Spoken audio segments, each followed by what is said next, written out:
Hello everybody, Chris Profi, Musically Obsessed. Here is part 2 of the Idaho Record Haul. So, a few weeks ago, got back from Idaho, bought way too many records, and on top of that, my good friends Jeff Witcher and Aaron Mutha-Alamere also bought me some records, and Aaron gave me some records. So, this is part 2, just showing all the stuff from Jeff and Aaron. So let's get into it. Those guys are so generous.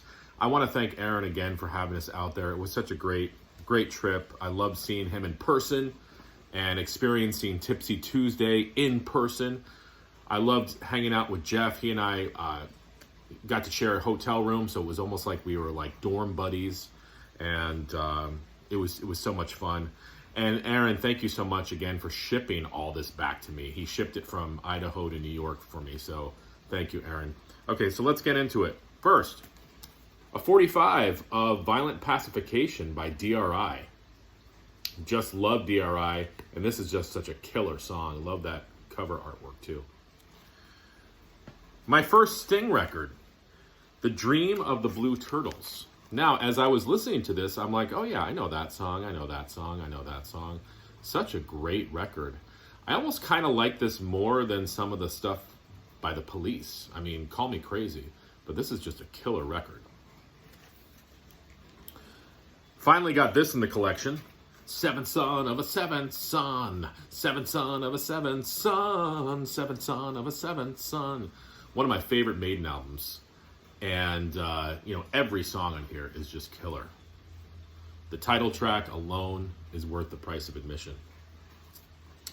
I would always kind of make fun of Aaron about this band. I never really knew anything about them. And then I listened to them. I'm like, oh my God, what was I missing? Thor. And this is the album Only the Strong. Just great heavy metal from the 80s.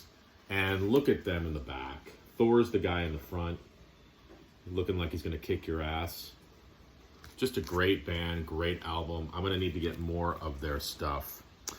Gary showed this record a few days ago. Styx, Kilroy was here. Forgot how much I like this record. Just great rocking songs. There's a couple good ballads on here. And of course you've got Mr. Roboto. But, is it Styx's best album? No. But is it good? Yes. I was talking about the Police before. Got Ghost in the Machine.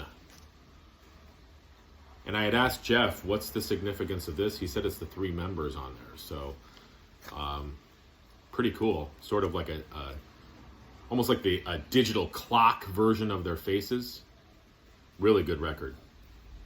Again, the Police were one of those bands, like I knew their hits from the 80s, but I just never had an album of theirs. This was a Bon Jovi record I never had picked up, 7800 Fahrenheit. I knew the first record and I knew Slippery When Wet. This is, of course, the album that comes in the middle. It sort of gets lost at times, and it shouldn't. It's a really good record. Bon Jovi, 7800 Fahrenheit. We just did a video on Danzig the other day. They got me Danzig 4. And this is a dark, dark record, okay? So the first Danzig, Lucifuge, and How the Gods Kill were all very similar. This was a lot different. The song structures are different. The mood of the album is different. The lyrical content is different. But it's still a really good record. Danzig 4. And this has one of my favorite Danzig songs on it, the single Can't Speak, which they did a video for. It incorporates some industrial elements in it as well. Aaron knows that I'm a huge Husker fan. He gave me this bootleg live at Camden Palace in London, 1985. Aaron, this sounds great, man.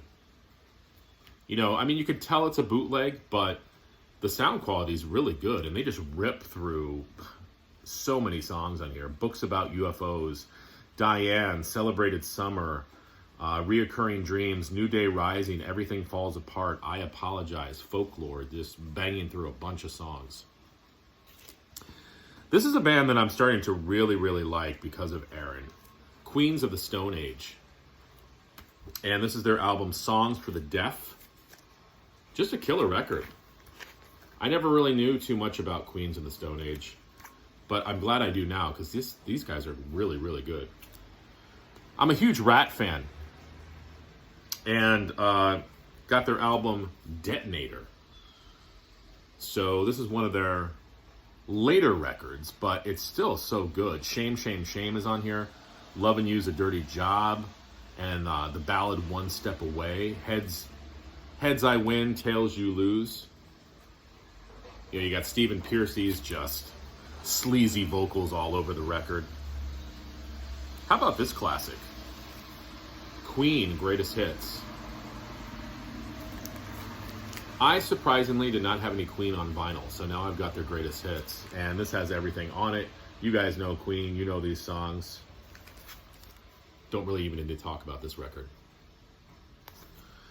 And this last one, Aaron, you're going to have to forgive me. I do not know how to pronounce this, but these guys are just Thrash Masters.